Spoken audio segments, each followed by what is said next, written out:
اپنے حبیب سے یہ خطاب کیا، وَلَسَوْفَ يُعْطِيكَ رَبُّكَ، بہت جلد تمہارا رب تمہیں اپنی ایک عطا کے ذریعے سے فَتَرْضَى، راضی کرے گا۔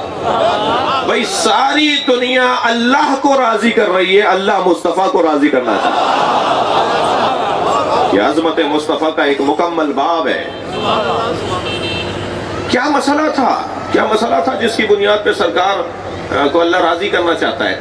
کوئی پریشانی تھی، کوئی سرکار کے ذہن مبارک میں خیال تھا، سرکار کے ذہن مبارک میں کوئی تصور تھا، کوئی بات ہے کہ جس پہ وہ راضی ہونے کی بات ہو رہی ہے؟ پس منظر میں کوئی خیال ہے؟ جیسے غدیر کے موقع پہ یہ جو لہجہ آیا ہے نا اللہ کا، إِن لَمْ تَفْعَلْ فَمَا بَلَّغْتَ رِسَالَتَهُ، اگر یہ کام نہیں کیا تو کچھ بھی نہیں کیا، یہ لہجہ بتا رہا ہے کہ سرکار کے ذہن مبارک میں خیال تھا کہ اگر میں نے اعلان ولایت علی کر دیا تو فساد پھیلے گا۔ تو اللہ نے دو پیغام دیے کہ ایک تو اگر یہ نہیں کیا تو کچھ نہیں کیا، اور دوسرا وَاللَّهُ يَعْصِمُكَ مِنَ النَّاسِ، اللہ تمہیں لوگوں کے شر سے بچائے گا۔ اس کا مطلب ہے کہ سرکار کے ذہن مبارک میں کوئی شر پھیلنے کا تصور تھا کہ میں اعلان ولایت علی کروں گا تو فساد ہوگا، جھگڑا ہوگا، کوئی کھڑا ہوگا، کوئی شور مچائے گا۔ اچھا، مشاہدہ بھی تھا سرکار کا، یہ تو میں جب اپنا اعلان کر رہا تھا کہ جب 3 دن تک کھانا کھانے کے بعد یہ فساد پھیلاتے رہے، یہ تو پھر علی کا اعلان ہو رہا ہے۔ جب میرے اعلان پر ہی یہ ان سے ہضم نہیں ہو رہا تھا، دعوت ذوالعشیرہ میں اعلان نبوت ہی ان سے ہضم نہیں ہو رہا تھا، تو اعلان ولایت ان سے ہضم کیسے ہوگا؟ تو یہ سرکار کو ذہن مبارک میں تو تھا کہ وہاں بھی 3 دن جھگڑا ہوتا رہا، کھانا کھاتے رہے، جاتے رہے، مجلس کو بگاڑتے رہے، اور یہاں میں اعلان کروں گا تو وہاں تو 30-35 لوگ تھے، یہاں تو 1 لاکھ سے زیادہ لوگ ہیں۔ تو سرکار کے ذہن مبارک میں کچھ تھا، لیکن اللہ نے اعلان کیا اگر آپ نے یہ نہیں کہا تو کچھ بھی نہیں کہا، اور لوگوں کے شر سے اللہ آپ کو بچائے گا۔ اچھا، شر تو وہاں بھی ہوا تھا، وہاں کیوں نہیں کہا اللہ نے کہ میں تمہیں لوگوں کے شر سے بچاؤں گا؟ تھوڑی گردن ہلاتے رہیے، میری بات اگر جاری ہے تو۔ دعوت ذوالعشیرہ میں جھگڑا تو ہوا، مگر وہاں اللہ نے نہیں کہا کہ میں تمہیں لوگوں کے شر سے بچاؤں گا۔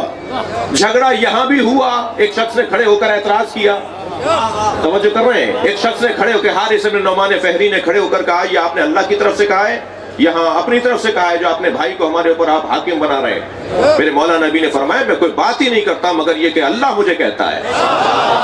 تو کہنے لگا اگر اللہ ہی نے کہا ہے تو پھر اللہ سے کہیے کہ وہ آسمان سے پتھر گرائے اور مجھے مار ڈالے۔ یہ بھی آپ نے دیکھ لیا کہ بغض علی کا بیمار عذاب ہی مانگتا ہے۔ توجہ کر رہے ہیں؟ اور سرکار نے بد دعا کی ہو مجھے تو نہیں ملتا۔ سرکار نے اس کے لیے بد دعا کی ہو جو نہیں مان رہا تھا نا مولا علی کی ولایت کو، حضرت نے ہاتھ اٹھا کے بد دعا کی ہو یا اللہ عذاب نازل کر دے، مگر قرآن کہہ رہا ہے سأل سائل بعذاب واقع، ایک سائل نے عذاب مانگا اور عذاب آیا، نبی نے نہیں کہا، اس لیے کہ رحمت للعالمین ہے۔ مجھے کہنے دیجئے کہ نبی کی بد دعا کا انتظار نہیں کیا عذاب نے۔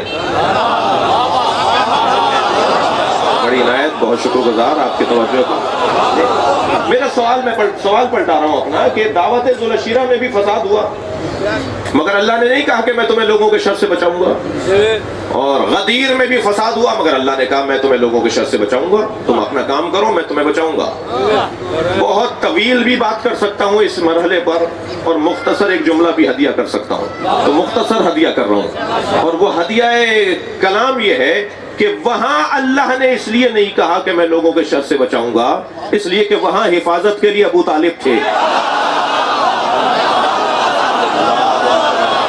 صلوات پڑھیں محمد و آل محمد۔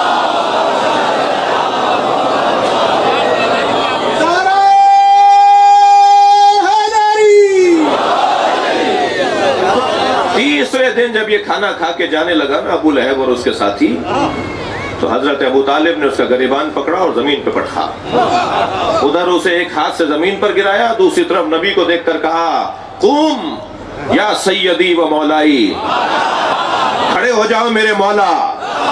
بڑے جگر کی بات ہے اپنے بچے کو اپنا مولا ماننا۔ قوم یا سیدی،